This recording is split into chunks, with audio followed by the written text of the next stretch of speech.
Hello friends, welcome to my channel. तो हम आप आज अपने चैनल पर पढ़ाने वाले हैं नागरिकता अधिनियम 1955।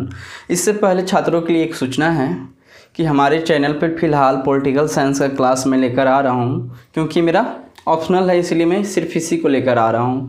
और भी सब्जेक्ट का ठीक है क्लास हमारे चैनल पे होगा। मैं वैसे ईमानदार टीचर की खोज में हूँ जो फ्री ऑफ कॉस्ट हमारे चैनल पे आके सेवा देना चाहते हैं, क्योंकि अभी हमारे चैनल पे व्यू से भी कमाई नहीं हो रहा है। तो जब व्यू से भी कमाई होने लगेगा तो उसी में शेयर सारे टीचर को दूंगा। और हमारा वादा रहा कि हमारे चैनल पे कभी भी एक्स्ट्रा चार्ज अलग से जो जोड़कर बाकी चैनल लेते हैं मैं कभी नहीं लेने वाला हूँ। तो जो भी इच्छुक टीचर हैं वो हमारे चैनल पे वीडियो शेयर कर सकते हैं, मैं उनको मॉडरेटर बना सकता हूँ। फ़िलहाल भी मॉडरेटर ही बनाऊंगा, चैनल बेहतर रहेगा तो आप पार्टनर भी बन सकते हैं, ठीक है ना।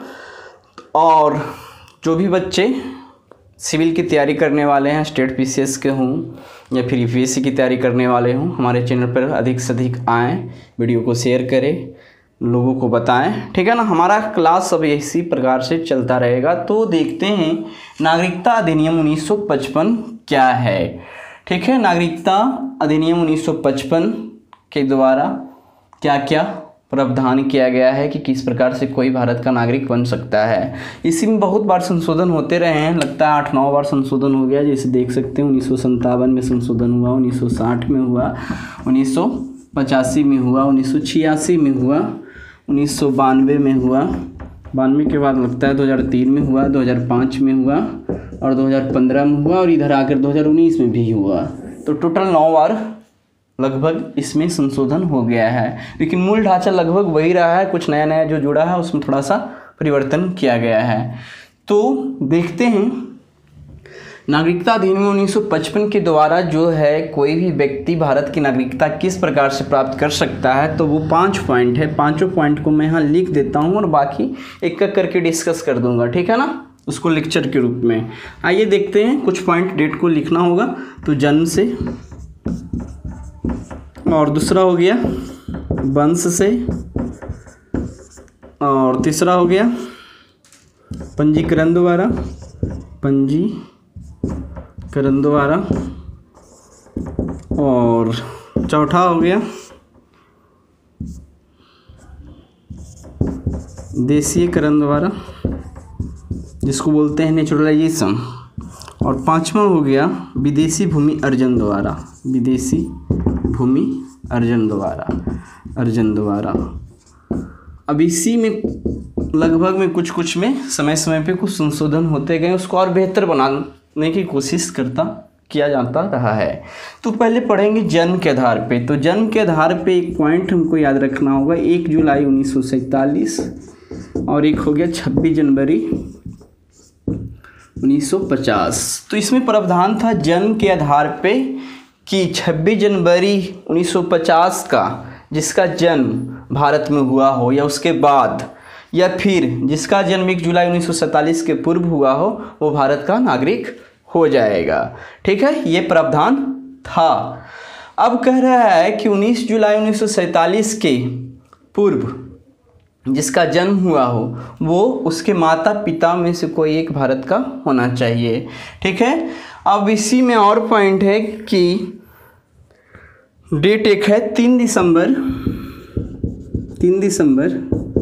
1900 कितना है ये 2004। बीच में जब संशोधन हुआ तो इसमें क्या संशोधन हो गया था, तो 3 दिसंबर 2004 के अनुसार ये बात कहा गया कि कोई व्यक्ति जो है भारत का नागरिक तभी हो सकता है जब उसमें माता पिता दोनों क्या हो, भारत के नागरिक हो, या तो माता या पिता भारत का नागरिक हो।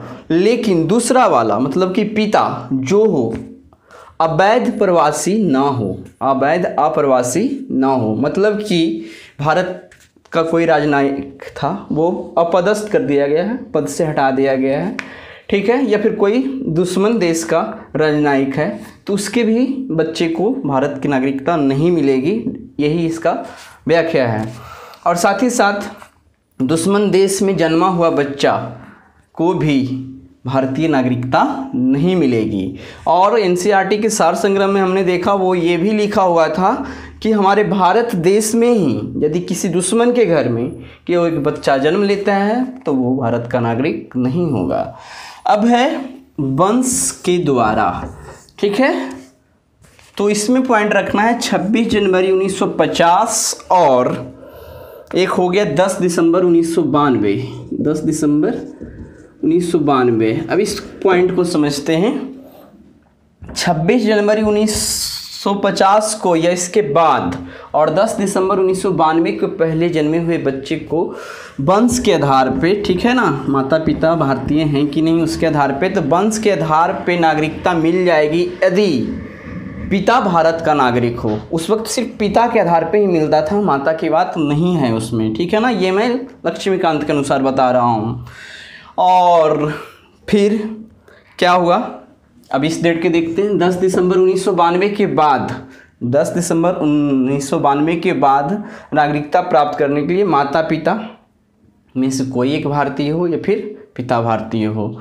लेकिन ठीक है, इसमें एक पॉइंट ये ध्यान देना है, अच्छा ये में तो वो इतना ही है, 10 दिसंबर 1992 के बाद माता के जन्म के आधार पर भी नागरिकता भारत देने लगा। ये तीसरा पॉइंट यही है। अब एक पॉइंट आ गया, वही डेट फिर कहाँ गया, 3 दिसंबर 2004 में जब संशोधन हुआ तब वंश के आधार वाले में भी संशोधन हुआ कि 3 दिसंबर 2004 को 4 के बाद भारत में जन्मे, वंश के आधार पर ना, तो वंश के आधार पे तो भारत के बाहर, ठीक है ना, वंश के आधार पे ये जन्म वाला सिर्फ भारत में जन्म होना चाहिए, लेकिन वंश के आधार पे भारत के बाहर कहीं भी जन्म हुआ है। लेकिन एक चीज़ ये रखना है याद कि 3 दिसंबर 2004 के बाद जन्मे बच्चे को नागरिकता तभी मिलेगी उसके जन्म के 1 साल के अंदर, ठीक है ना। क्या होगा, भारत का वहाँ जो राजनयिक ऑफिस है जिस देश में वो रह रहा है वहाँ पंजीकरण कराना होगा। साथ ही साथ माता पिता को शपथ दिलाना होगा कि इसके पास अलग किसी देश का पासपोर्ट नहीं है।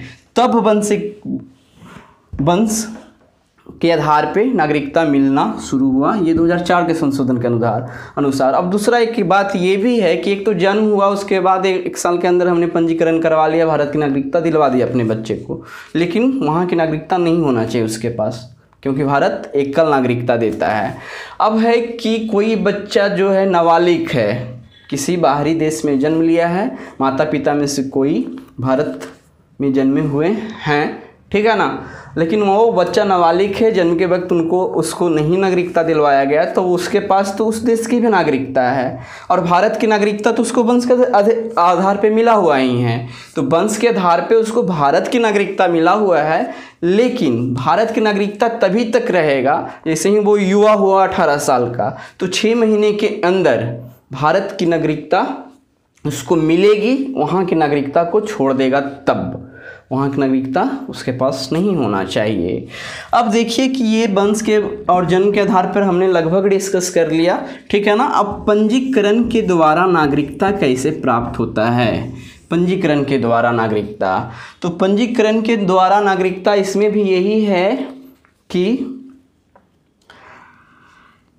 वैसी यानी कि जो नागरिक भारत के थे, ठीक है ना, लेकिन भारत से वो बाहर किसी कारण से रह रहे हैं, ठीक है ना, भारतीय मूल के हैं, तो भारतीय मूल के हैं, वो यहाँ की नागरिकता ग्रहण करना चाहते हैं, तो यहाँ की नागरिकता ग्रहण करने के लिए आकर वो टाइम था पहले 6 महीने तक रहने का, लेकिन 1986 में जब वो संशोधन हुआ तो वो समय 5 से 7 वर्ष तक हो गया। तो 5 से 7 वर्ष तक यदि वो व्यक्ति भारत में रहता है, उसके बाद आवेदन करके पंजीकरण के द्वारा वो नागरिकता प्राप्त कर सकता है। साथ ही साथ ये भारतीय नागरिक के जो अल्पवयस्क बच्चे हैं उनको भी नागरिकता इसी के द्वारा मिलेगा, या कोई व्यक्ति भारतीय से शादी कर लिया तो वो यहाँ की नागरिकता प्राप्त करना चाहता है तो वो भी पंजीकरण के द्वारा ही प्राप्त करेगा। तो ये सारा पॉइंट कुछ पंजीकरण में है। अब भारतीयों के लिए ऐसे भी है, मान लेते हैं कि कोई भारत का व्यक्ति है, युवा हो गया है, ठीक है, सक्षम व्यक्ति है, उसके मान लेते हैं हम लोग भारतीय हैं या हमारे बच्चे आगे आएंगे वो भारतीय होंगे, तो उनको भी यदि नागरिकता मिलेगी, वोट देने का अधिकार जो हम 18 साल में लेते हैं वो भी पंजीकरण के द्वारा ही मिलता है, रजिस्ट्रेशन के द्वारा। तो पंजीकरण के द्वारा, रजिस्ट्रेशन के द्वारा जो मिलता है इसी के तहत मिलेगा, ठीक है ना। अब देखते हैं पंजीकरण के द्वारा लगभग पॉइंट हमने कर लिया। इसमें भी एक होता है कि राष्ट्र के प्रति आस्था ये सब होना चाहिए, नहीं बस पंजीकरण के द्वारा नहीं, हाँ इसमें भी है, वो शपथ लेना होता है। जब बाहर वाला आ रहे हैं, कोई विदेशी है जो यहाँ के पंजीकरण के द्वारा ले रहे हैं, भारतीय मूल के थे, तो कुछ शपथ लेना होता है, शपथ पत्र पे वो सिग्नेचर करना होता है। तो अब है देशीयकरण के द्वारा नागरिकता, नेचुरलाइजेशन, यानी कि वैसे व्यक्ति जो भारत के नहीं हैं, ये 3 पॉइंट तो भारत से रिलेटेड था, कहीं ना कहीं वो भारत से संबंधित थे, ठीक है ना, जन्म से है, वंश से है, पंजीकरण द्वारा है, तो कहीं ना कहीं वो भारत से संबंधित थे। वट देशीकरण में वैसे व्यक्ति को नागरिकता मिलता है जो भारत के नहीं है लेकिन भारत की नागरिकता लेना चाहते हैं। तो इसमें सबसे पहला पॉइंट होता है कि वैसे विदेशी लोग जो भारत की नागरिकता ग्रहण करना चाहते हैं तो पहले अपने देश की नागरिकता को छोड़ना होगा, उन्हें मिलेगा। अब इसमें एक पॉइंट ये भी है कि हमारा देश देशीकरण के द्वारा नागरिकता दे रहा है, और वैसे कोई देश जो है जहाँ पे भारत को नागरिकता देशीकरण द्वारा नहीं दिया जाता है तो वहाँ के नागरिक को भारत भी देशीकरण के द्वारा नागरिकता नहीं देगा। ये तीसरा पॉइंट हो गया, ठीक है। साथ ही साथ पॉइंट और भी है, कुछ पॉइंट जैसे ये होना चाहिए, वो सदाचार व्यक्ति होना चाहिए, शिक्षित होना चाहिए, ठीक है, सक्षम होना चाहिए, या ये तीसरा पॉइंट हो गया। और भी पॉइंट है कि हमारे संविधान के अनुच्छेद 8 में है ना, 22 भाषाओं का जो उल्लेख है उसमें किसी भाषा का बेहतर तरीके से जानकार होना चाहिए, ठीक है। इसमें भी ये कंडीशन है कि हमारे देश के प्रति उसमें आस्था होनी चाहिए और निष्ठा के लिए एक शपथ उसको लेना होगा। तो इस प्रकार के पॉइंट जो है इसमें है, देशीयकरण में है। इस सारे पॉइंट का एक चीज़ और है कि भारत में देशीयकरण के द्वारा वो नागरिकता प्राप्त करना चाह रहा है तो आवेदन करने के तत्काल पूर्व उसको कम से कम 12 महीने भारत में निवास कर लेना चाहिए। एक पॉइंट छूट रहा था। तो ये आपका देशीयकरण से रिलेटेड कुछ पॉइंट हुए। अब विदेशी भूमि अर्जन के द्वारा क्या है, तो भारत में कोई क्षेत्र यदि मिलाया जाएगा, जैसे सिक्किम को 1974 में मिलाया गया था तो वो खुद ब खुद यहाँ के नागरिक सारे वहाँ के बन गए, बट फिर भी इसमें प्रावधान है। ये जो बीच बीच में इतना सारा संशोधन क्यों हुआ, यही सब कारण तो हुआ था, ठीक है ना। तो अब सरकार निर्धारित करेगी कानून बना के कि कौन सा डेट से पहले या बाद में, कुछ क्राइटेरिया है ना, कुछ प्रमुख बिंदु बनाया जाएगा जिसके तहत किन व्यक्तियों को नागरिकता मिलेगी, किन व्यक्तियों को नागरिकता नहीं मिलेगी, ये प्रावधान किया जाता है। तो आज हमने पढ़ा क्या, नागरिकता अधिनियम 1955 में कुछ पॉइंट है, जन्म से, वंश से, पंजीकरण से, देशीकरण, विदेशी भूमि अर्जन द्वारा। फिर भी दोस्तों मैंने पढ़ा दिया, आप अपने बुक से भी बेहतर तरीके से पढ़िए और उसको समझिए और पढ़ते रहिए, ठीक है ना। तो आज के लिए अब अगले वीडियो में हमारा रहेगा नागरिकता की समाप्ति के बारे में। और 2019 का अधिनियम बहुत अभी आगे है, चैप्टर बड़ा है, इसको धीरे धीरे लेकर मैं आते रहूँगा, ठीक है ना। तो आज भर के लिए इतना ही, हमारे चैनल पर बने रहें, धन्यवाद।